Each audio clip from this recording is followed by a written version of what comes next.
Tamim Ansary is a world-renowned historian and author who was born in Kabul in 1948 and he lived there till he was 16 years old. Then he moved to the US with his parents.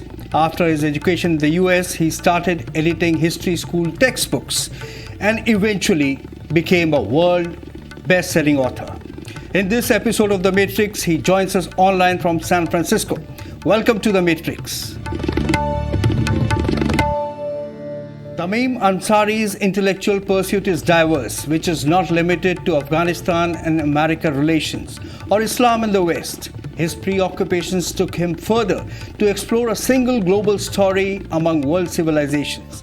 His phenomenal work, Destiny Disrupted, a book which tells the story of world history through Islamic eyes, happens to be my personal favorite. The book brings out his reflections on the past, present, and future of Islam. He has written several other books such as The Invention of Yesterday, where he has chronicled major world events. His other works have brought him success in equal measure. Let's dive straight into a discussion with him. Tamim Ansary, welcome to our show and salam from New Delhi. Assalamu alaikum. Thank you for inviting me. It's a pleasure to have you in this discussion, sir. Let me start with asking you about your personal story, which is quite fascinating. When you were in Kabul, a renowned author gifted you a book, which kindled your intellectual journey from Afghanistan to San Francisco. Please tell us about your life journey. Well, first of all, let me just mention that although I was born in Afghanistan, my mother was an American woman from Chicago. And my father was one of the earliest Afghans to be sent abroad for a Western education. She was the first American woman to marry an Afghan and come back to Afghanistan and live with him as part of an Afghan family. So two world cultures kind of overlapped in my life, in my consciousness and in my life. Yeah. So my preoccupation throughout my life has really been to think about what happens in these zones where cultures overlap. So then, I came to America for high school and finished college here. And then one thing after another happened that prevented me from going back to Afghanistan. First, there was a coup, and the people felt like it's not a good time. And it just got to be a worse and worse time. And the first time I was really able to go back was right after 9/11. Mm-hmm. So that's the brief summary of what my life journey has been. Right. If I might, I'd like to just say a little bit more about Destiny Disrupted, right. The book that you brought up, and about the Invention of Yesterday. Yes, I have my point. Yeah, there it is. That's the book. So my point with Destiny Disrupted, because I had been a textbook editor in America, mm-hmm. and I had been working on world history textbooks, what occurred to me is that the idea of the history of the world depends on who you are and where you are. Right. And I wanted to illustrate that by saying, look, if you think the center of the world is not Western civilization, Europe and its offshoots, if you think the heart of the world, the center of the world is the Islamic heartland, let's say the territory that stretches between Istanbul and the Indus River, something like that, and I know you're in India, so it extends on.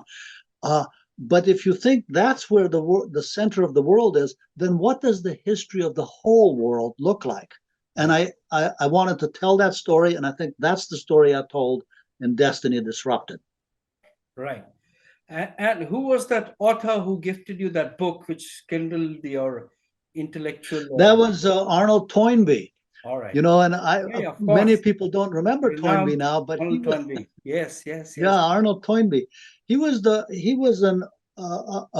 person who was famous for saying history of the world is something we can decode and say, what is history? The whole world history. What is it all about? Right. Then he gave me a book by Henrik van Loon. Mm-hmm. The title of it was The Story of Mankind. Right. And I said, wait, the story of all mankind, let's adjust that now and say humankind. Mm-hmm. Is there such a story? Oh, that's interesting, because I'm one of those people that's part of humankind. Right. Right. Absolutely.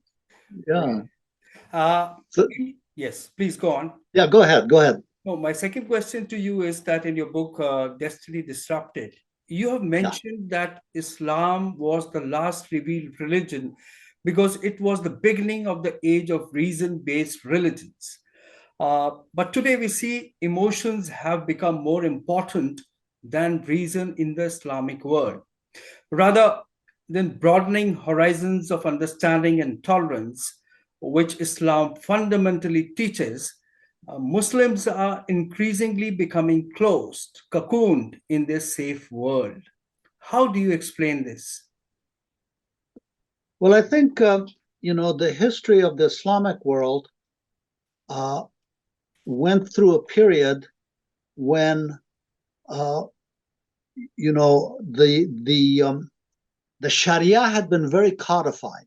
And so it was everything that you could do in life. Uh, it was thought that you could go to the Sharia and some scholar would be able to tell you what is the right decision. So a religion that gets encrusted like that, it no longer has the freshness of everyday life. It doesn't enliven everyday life, and people want religion to be something that makes them feel more alive, more human, more full. So Islam was ready for a renewal of that sort in the 1700s, 1800s, in there someplace. But as it happened, that was also the period when Western expansion had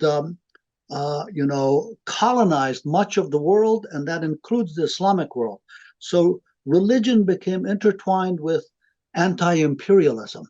Right. And I'm not here to say anti-imperialism is a false kind of a emotion to have or something to be active around. Right. Yes, that's something that if you're one of the colonized people, Mhm. you want to struggle against that. Uh, Right. it also happens to be the case that Islam is very essentially about how a community runs. Mhm. Some religions are much more focused on you're an individual, what can you do as an individual, and everything else is separate from that. But Islam is very much and has been from the start about how a community can live in harmony. Right. you know, so Yes. so that's what it's all about. Right. There's a natural mapping Mhm. of the political urges of a people who have been subjected to imperialism to Mhm. look to religion to get involved in both of those spheres. The how does the community run, and what do we do about this outside force? Right. Um, so some point there emerged a strain of Islam that nowadays people call it Islamism, and I think in Afghanistan, I think Yes. about that often in terms of Afghanistan, Yeah. and I would say that it's an example. Afghanistan is an example and can stand for many other societies. In Afghanistan, at a certain point, Mhm. when the society was having trouble functioning in a healthy way, Right. uh, because it was the uh, on the line of the Cold War between the West and the Soviet world, the Right. communist world. And, the communists said we have an answer for everything, Right. and the Western world said no, we have an answer for everything. And there was a movement within Afghanistan that said actually Islam has an answer for everything, and it can replace not just democracy and communism, but all of that. All we need is Islam. So that was a political movement in Right. Afghanistan. Yes. And so in Afghanistan, how that played out was Mhm. that at a certain point, the communist Afghan anti, whatever, save our society political movement Right. uh, overthrew the government and took over. Yeah. And then the Islamist parties became the Mujahideen that fought that government. Mhm. And they all became much more politicized and religified, if you can say that. Now, my own Afghan ancestry goes back to an 18th century Sufi poet Right. whose pen name was Shuraish. Shuraish in Dari, the translator, means the turmoil of love. Right. And Right. when I went back in 2002 for the first time, people said, "Oh, you should go to the shrine of your ancestor." I said, "Oh, okay. What could that be? You know, it's probably a grave with a pole and maybe a couple of green ribbons or something." But I went there and it was a considerable shrine. And his murids, his devotees, were still there singing his poetry. And for the first time, I kind of heard his poetry, and I was like, "Oh, there's something here," you know. So that for me was a powerful thing, and it had to do uh, with seeing the oneness of everything.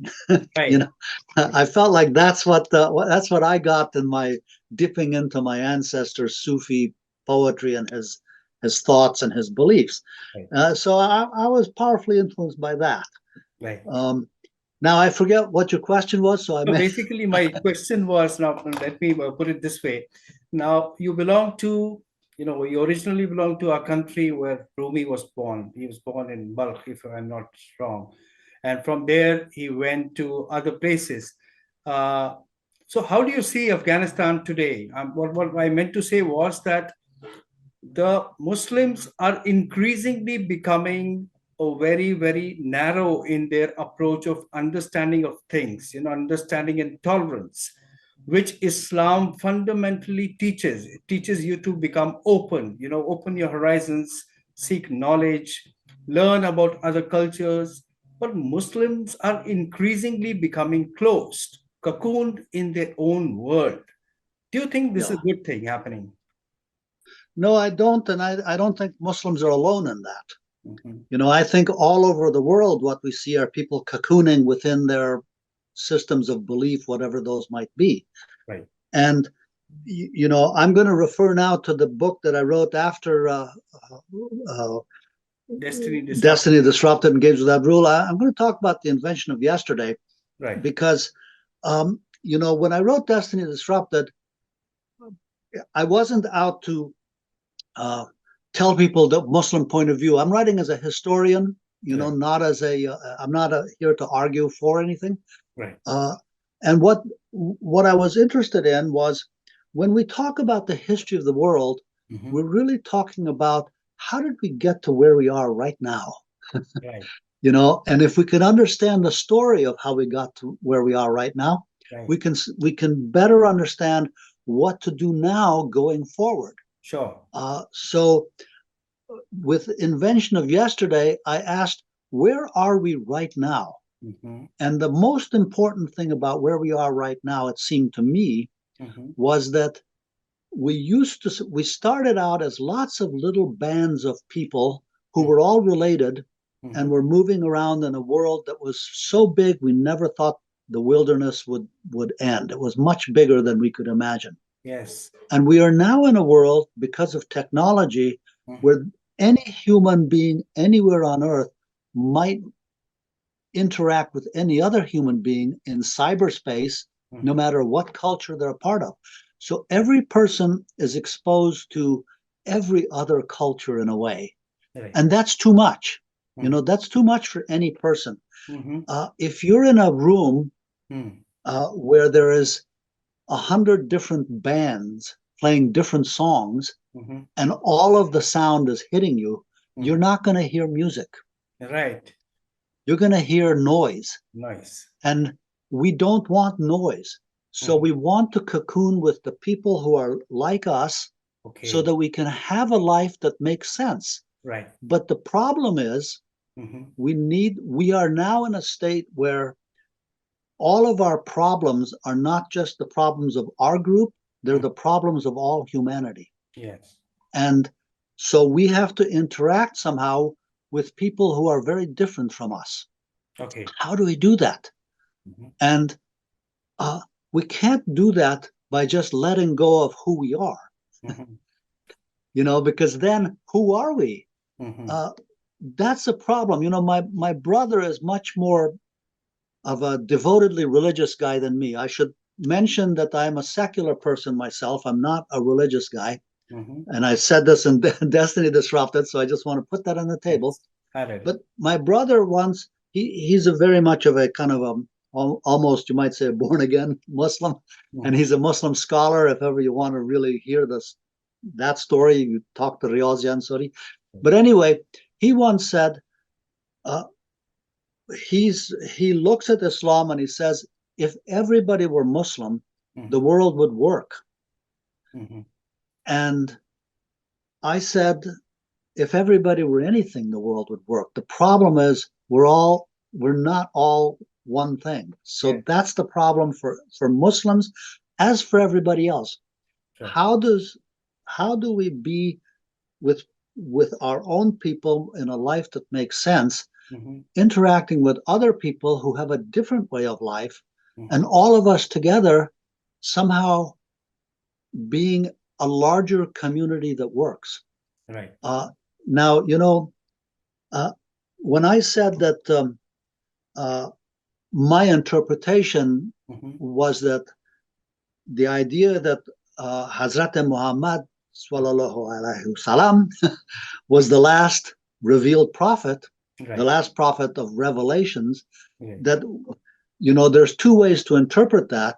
And one is whatever he said is the final word. So nothing must change after Muhammad. Right.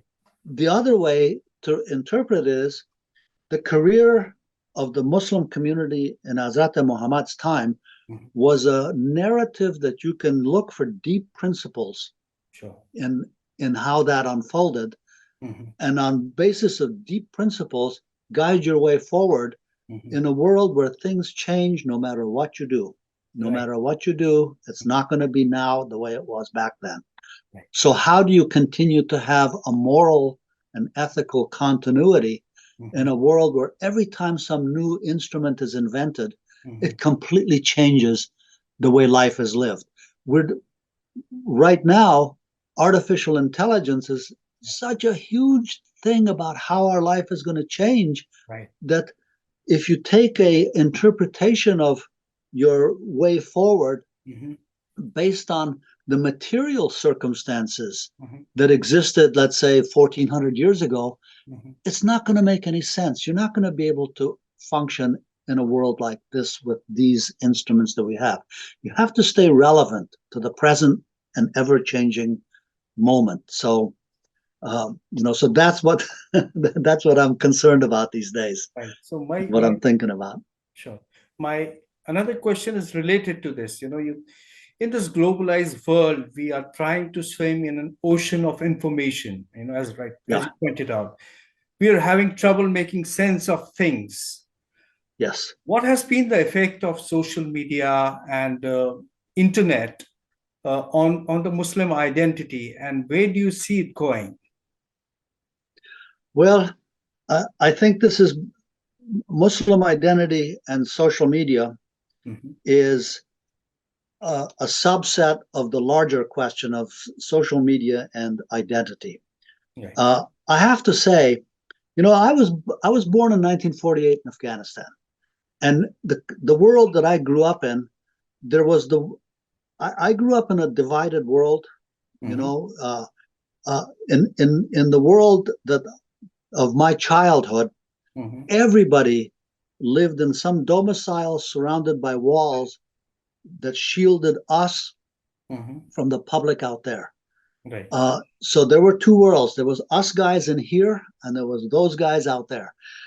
And us guys in here were all people who had some personal relationship. And it wasn't just the people in our particular compound surrounded by walls. It was all of us. This compound, that compound, the other compound, our village, the village beyond that. There was a private universe that we all belonged to. And then there was a public universe. And Afghanistan had to, because of the way it is, because it's a mountainous land that is where people can't interact with far away folks. They're very intensely interacting with close by folks, the people in your own valley. But at the same time, Afghanistan is between India, Iran, Turkish, Central Asia, China. Everybody's armies came through our land. So we had to deal with us guys and also diversity. And in Afghanistan, we had the answer in my childhood in Islam. because although we had our inner world where it was us folks and we were familiar and we knew each other, and in fact, we could trace how everybody was connected. You're the second cousin of the aunt of my grandfather's descendant, blah, blah, blah. You know, we knew that kind of thing. Yes, closely linked. But at the same time, in Afghanistan, everybody was Muslim. All the different little networks of people were Muslim. So everybody knew, you know, 5 times of prayer at a certain time. It's Ramadan. You're not going to be seen eating bread out there. You know, that's an insult. So all of those things were part of a public world we all shared. Now we have the problem in the world as a whole that we don't have a public world we can all share. And we're also have a technology that's coming into our private worlds to such an extent that we have no private world anymore. You know, in the West, I don't know how it is for for you guys, but in the West, at least the private world was your little house where you lived. I find that I can be talking to my wife about maybe we should think about replacing the kitchen floor or doing something with our kitchen floor because it's torn up. And I go to my Facebook and I see ads for kitchen flooring. It's like, wait, they were in my kitchen with me and my wife when we were alone? This is not good. So that's the problem that Afghanistan faced was a problem that the world is now facing. Now, in the course of my 75 years of life, what happened in Afghanistan was the change came so quickly to a country that was so much in the, you know, it's like I was born in a country that was pretty much in the Middle Ages in terms of, you know, the technological advancement. And within the 20 years of, you know, the 16 years of my childhood and the next 10 years, that country went through so much change. It just couldn't, a society cannot sustain that much change that quickly. And now the whole world is in that amount of change is hitting all of us. And we're struggling to keep up with it. I know I am. You know, you said StreamYard, let's do this other. I'm a 75-year-old guy. I do not want to download any other program and learn how to use it. Yes, I get your point. I get your point. Now, I would like to ask you, the Western world, especially in Europe, is getting a bit uncomfortable due to the presence of Muslims. You know, the question of refugees and then people settling there and then, you know, kind of propagating their views, whom they largely perceive as being radical. You know, there is a push towards purity of culture in the world communities. How do you see this phenomena panning out?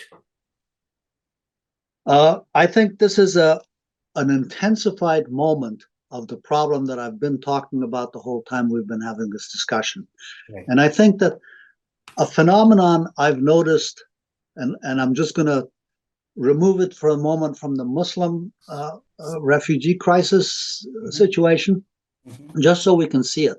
I remember that, you know, after the Vietnam War, there was Vietnamese refugees came to America, and I heard many examples of a refugee family, you know, Vietnamese came to some small town someplace, and they were welcomed and everybody was happy.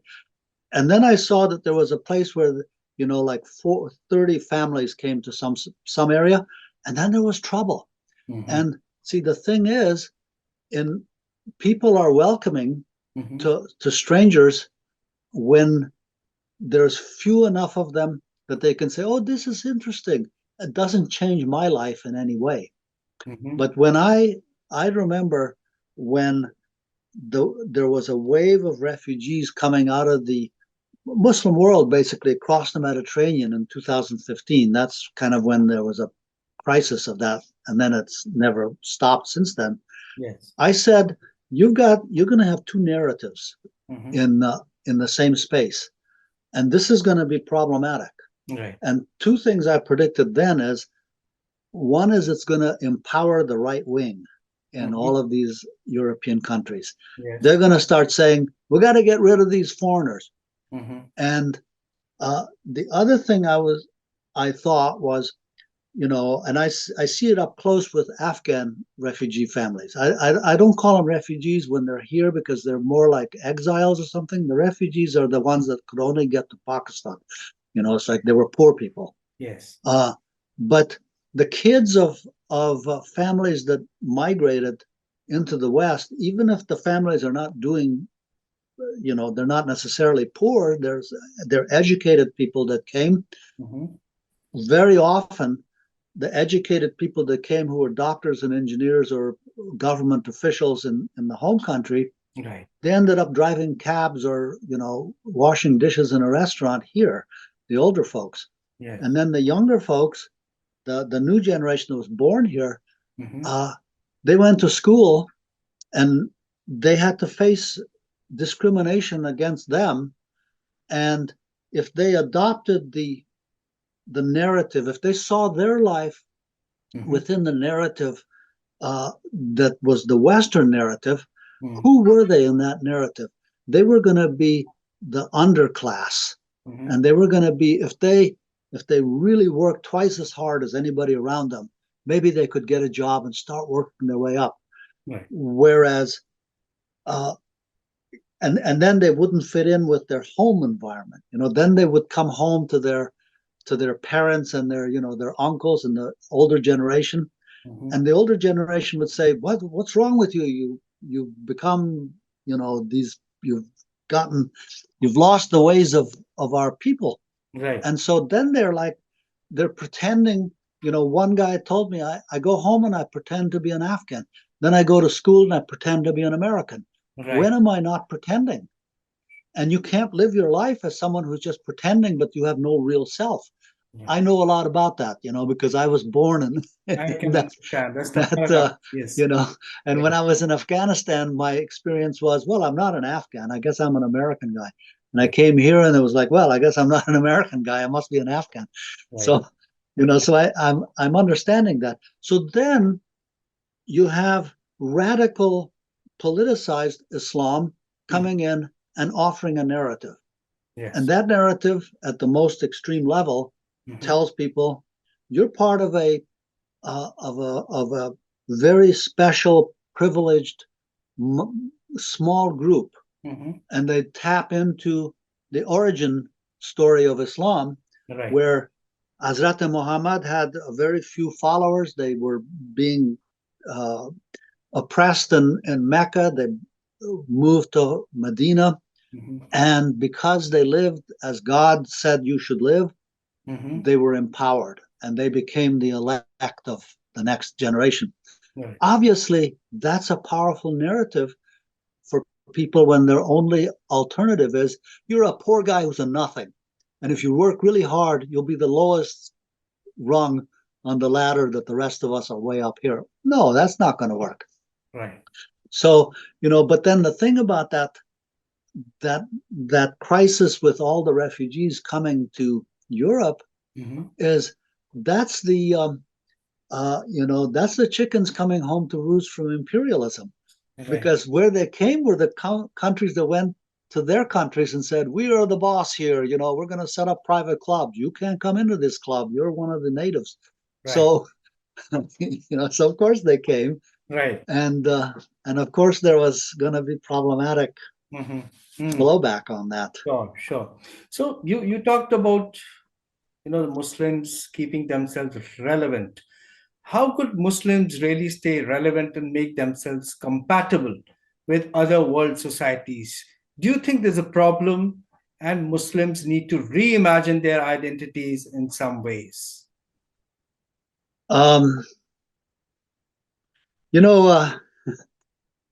think about my father, who was,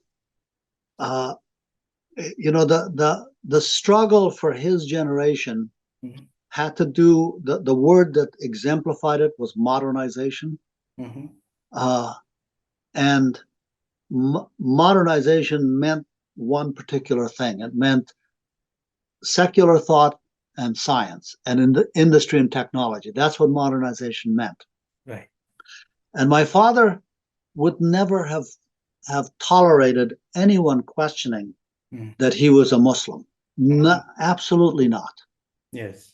But he told me Mm-hmm. when I was a kid, he said, Bachim, what Islam is really about is you have to be, you have to be honest. You have to be, you can't lie or cheat. You have to treat your neighbor well. You Right. have to contribute to your country the way you best can. Right. Uh, and that's what Islam fundamentally is. Mm-hmm. And so I like to think of my father as a fundamentalist Muslim. Right. That's the fundamentals that I see there. But I do see Mm-hmm. that uh, everybody needs more than technology and material goods. I think this is the thing that people that that in part comes from Right. the um, the there is something about that feeds uh, that fuels and gives energy to radical movements that even turn to violence and so on. Mm-hmm. Because what we want is a is not just food and you know I mean, we want food and shelter and those things, but uh, in the world of technology, that's not what we're getting a lot more than that. Some of us are getting fancy cars and a lot of things, and there's a point at which none of that really matters. What really matters is in this earth of ours to have a place where you feel at home, Right. where you feel at home. Yeah. And how can there be a home? It has nothing to do with material goods. It has to do with your relationship with other people. Yes. So there has to be a way Mm-hmm. in which people can be part of a community where they feel comfortable with others. They know that we share beliefs and so on. We share rituals. We have a sense of ourselves as as being related to one another. And when we're in our place where we feel at home, Mm-hmm. we feel comfortable with people we meet, even if we don't know them, because there's somebody we might get to know, Yes. and we could be friends with this person. Yes. There's other people who we don't know who they are, how we could ever know them. That's okay. That's okay. That's the world. There's going to be people. It's not going to be part of our home world, Yes. but we can't let that public world eliminate the possibility of having a home Mm-hmm. here in this world. Yeah. And I think about, I'm just going to now zero in on Afghanistan because that's the metaphor for me always. Right. In Afghanistan, the Soviets came in and they said they killed people, they destroyed stuff, and they built roads and power stations and stuff. And their idea was, once we get material goods pouring in, Mm-hmm. people will say, "Okay, we see your point. We'll all become communists." Mm-hmm. And of course, that didn't happen Right. because what they didn't have any clue to doing was how to contribute to there being in Afghanistan a place in which Afghans felt at home. And America came and said, "Oh, the communists bad. They did a lot," and they kind of did the same thing. They said, as soon as we have enough, as soon as we get cars and electricity and sewage systems, which are all good things, we want those things, Mm-hmm. but that's not enough. And Yeah. they didn't have a way, and they didn't even have an understanding. Mm-hmm. I say they, I guess I mean we, but they didn't know what they could do to make Afghanistan be a place where Afghans felt at home.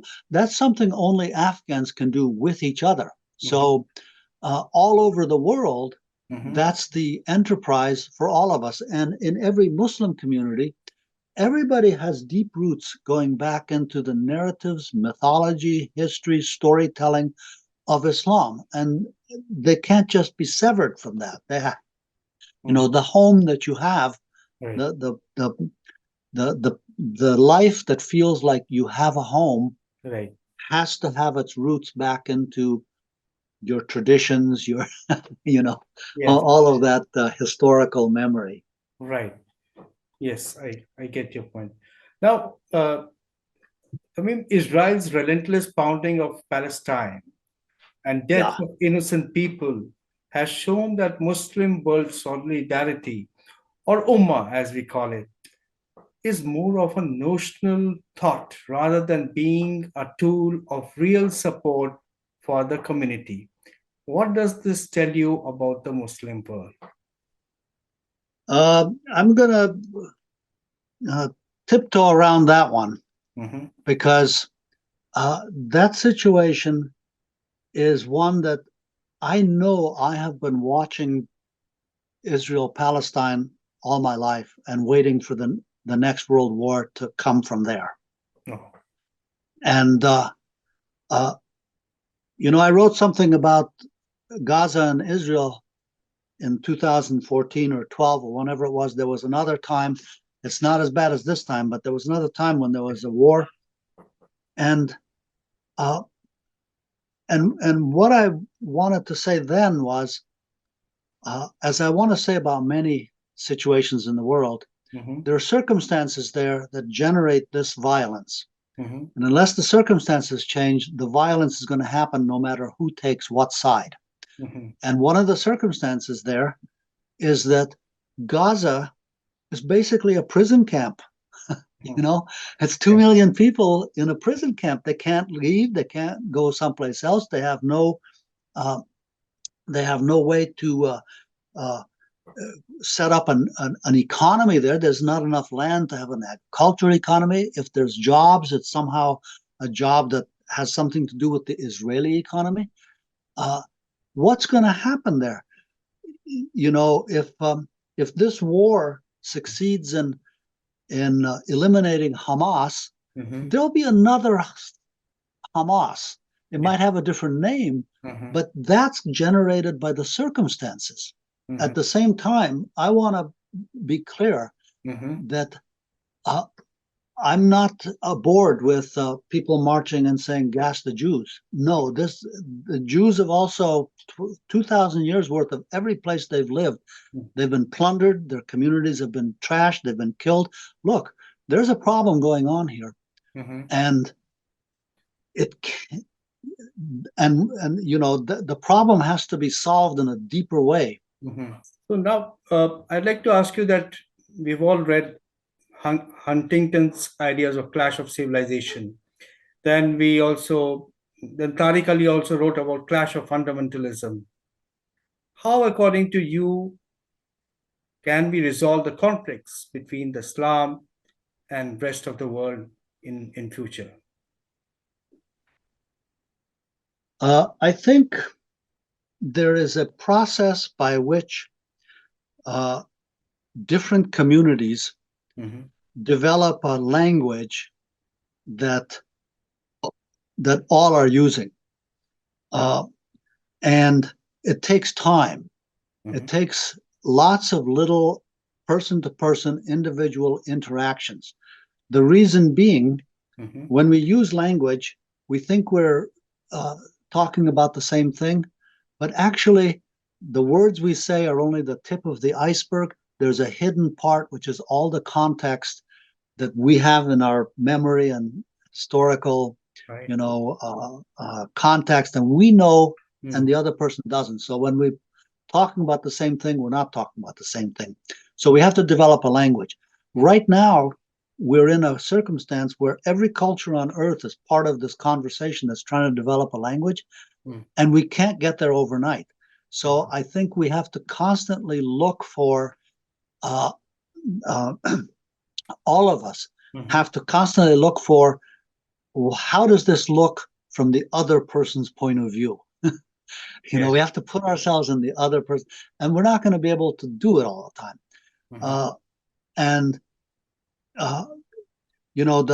My own little piece of what I can do in the world has everything to do with trying to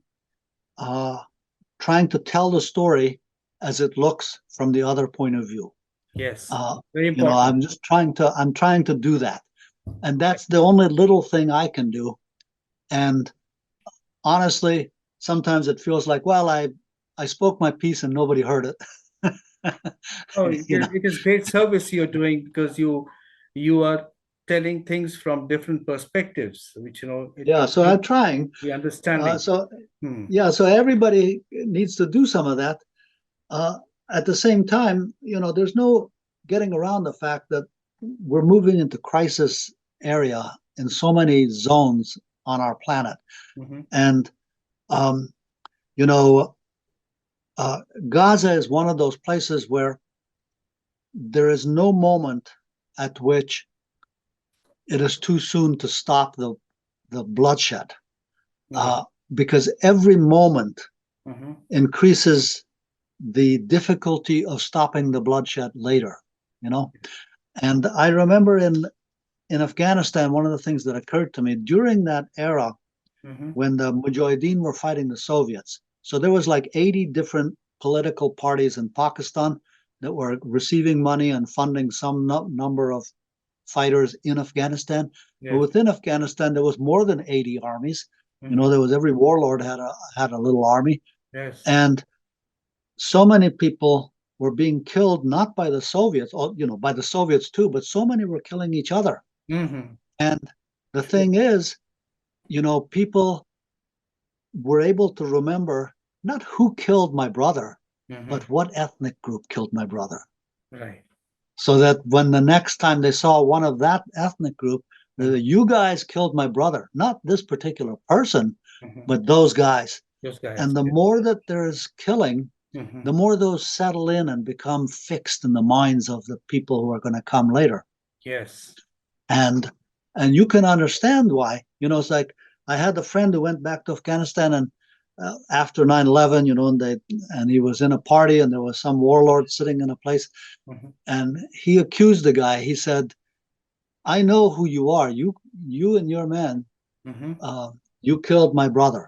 That I'll Okay. just put it that way. Right. And the guy said, "Oh, very possibly. I've killed a lot of people. Which one was your brother?" You can Okay. see how that is Yeah. not gonna. It's going to be very difficult Mm-hmm. to get to a peaceful moment between those two people Yes. True. when there's that history. Yes. Now, tell me, Tamim, what is the future of Muslims? How can Muslim youth position themselves in the changing world order? Today, we are exposed to world civilizations, but no one appears to be perfect.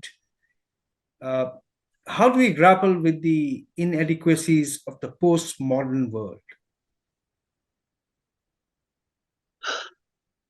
It's a loaded You're question. asking me?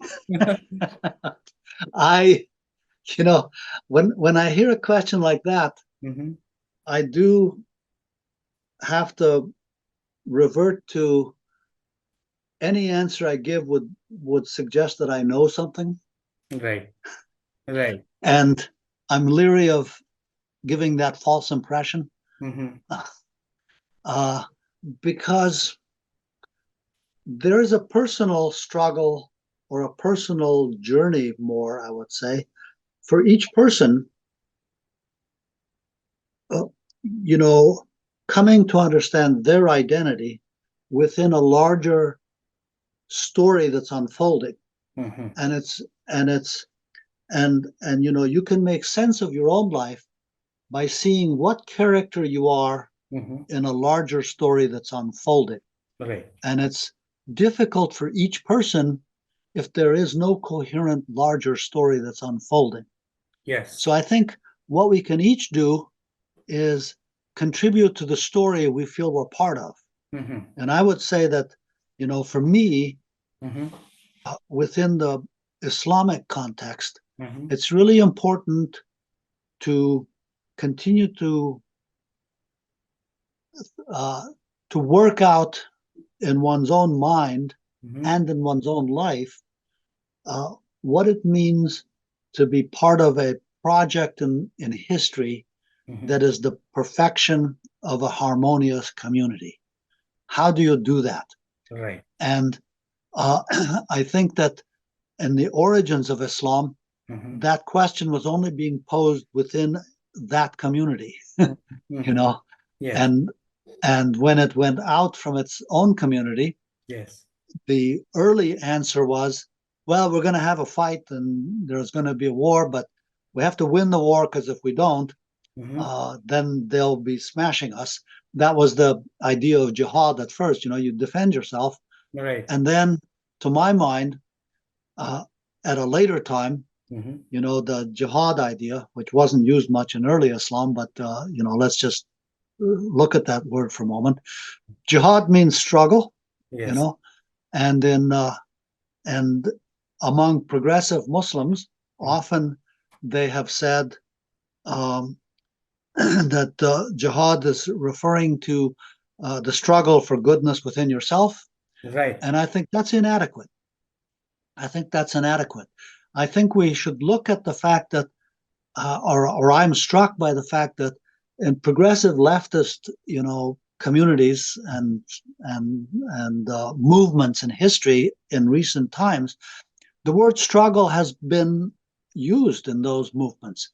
And that word in that context has meant to commit yourself to seeing to it that justice prevails in the system. You should be involved in not just being good yourself. Charity is not enough. The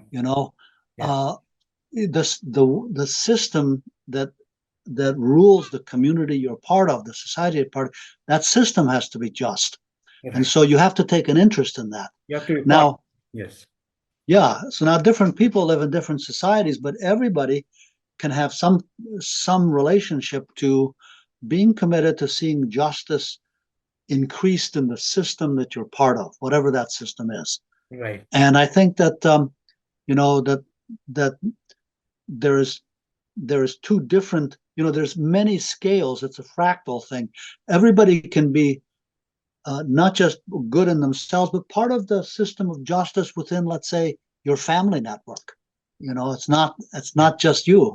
It's everybody that's part of your intimate world. And then within that, you should be interested in the policies and rules that are promulgated, let's say at the city level or whatever your next level up is. Those also need to be just, and you're part of it. Yeah. So you need when to people integrate. Yes. Yeah, when people loosely talk about democracy, which I approve of democracy, I'm all for democracy. But let's not think democracy is you go to elections, elect someone, and then that's a democracy. Democracy means you're participating in the struggle for justice in your community, and everybody's a part of it. You're not excluded from that in a democracy. In an autocracy, you are excluded. You just follow the rules. Yes. So you have to be participative, You have to be participative, yes. Right. Are you connected with Afghanistan in any way? Have you been able to, when did you visit Afghanistan last? And what are your reflections of Afghanistan of today? How do you see it? The last time I went there was 2012. Okay. So that's a while back. And I think when I came back from that, I felt like, well, I think I'm not going to go back. Not because of Afghanistan at that point. It was because of it's a 24-hour journey. I can't do that anymore. All right. So that was that. But I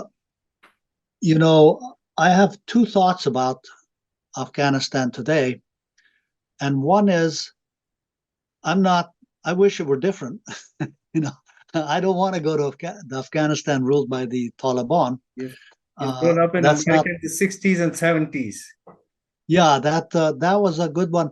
But in the 60s and 70s, Afghans themselves were trying to do something with their society. It wasn't somebody else trying to change Afghan society.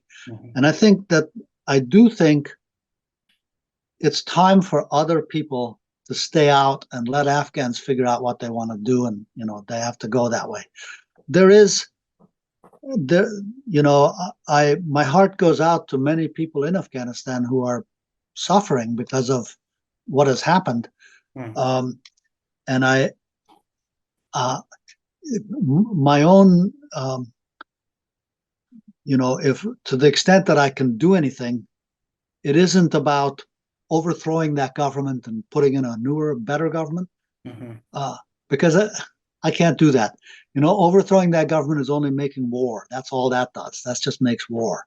Right. And you know uh, uh, the extent to which anybody could help Afghanistan. I always support, you know, non-political things. You know, like anything that can be done to help agriculture, anything that can be done to help uh, medical,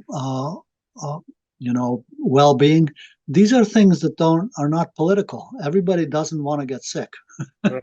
you know, Right. And if of they course, can help it. women and children, which they they need their bit of education, to grow and Well, fulfill their a- dreams.